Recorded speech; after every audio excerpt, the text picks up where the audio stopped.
Zindabad zindabad zindabad NRHM zindabad NRHM zindabad வழங்கிடு வழங்கிடு வழங்கிடு வழங்கிடு சொன்ன ஊதியம் வழங்கிடு என்னாச்சு என்னாச்சு என்னாச்சு என்னாச்சு சொன்னதெல்லாம் காத்தோட போயாச்சு என்னாச்சு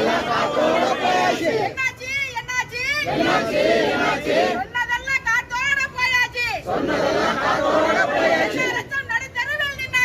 என்ஆர்எச்எம் நடுத்தெருவில் நின்னாச்சு ஜிந்தாபாத் ஜிந்தாபாத் ஜிந்தாபாத் ஜிந்தாபாத் என்ஆர்எச்எம் ஜிந்தாபாத் வழங்கிடு வழங்கிடு வழங்கிடு வழங்கிடு வாக்குறுதியை வழங்கிடு சொன்னது என்னாச்சு காத்தோட போயாச்சு இனி ஒரு நாளுல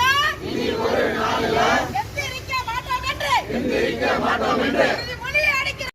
20 ஆண்டுகள் பணி முடித்த என்எச்எம் ஊழியர்களுக்கு பணி நிரந்தரம் செய்திடு வேண்டும் வேண்டும் வேண்டும் பணி நிரந்தரம் வேண்டும் வாழ விடு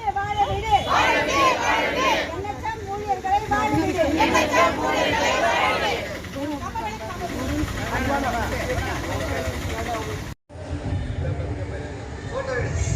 இது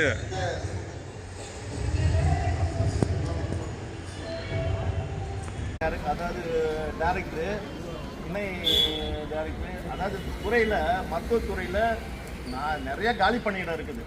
இன்றைக்கி அரசு மருத்துவமனையில் இன்றைக்கி நோயாளிகளுக்கு தேவையான சிகிச்சை கிடைக்கிறதுக்கு ரொம்ப தடுமாறுறாங்க. இன்றைக்கி ஒரு 20, 25, 30 பேரை பார்க்கக்கூடிய ஒரு செவிலியர் ஏறக்குறைய 60-70 பேரை அவங்கள வந்து கண்காணிக்கக்கூடிய இடத்துல இருக்கிறாங்க. அவங்களுக்கு பணி சுமை. அதாவது நீங்கள் என்ஆர்எச்எம் இருந்தாலும் சரி, ரெகுலர் ஸ்டாஃபாக இருந்தாலும் சரி, அவங்களுக்கு பணி சுமை அதிகமாக இருக்கிறத தான் நம்ம சுட்டி காட்டி இன்றைக்கி தேவையானவங்களுக்கு வேலை வாய்ப்பை உருவாக்கி கொடுங்க. இன்றைக்கி பார்த்தீங்கன்னாக்கா இன்றைக்கி ஏறக்குறைய பாதி பேர் கூட இன்றைக்கி பணியில் இல்லை. இந்த ஸ்ட்ரென்த்துக்கு பார்த்தீங்கன்னா இன்னும் 2 பங்கு நம்மளுக்கு ஊழியர்களை உருவாக்கி கொடுக்கணும்.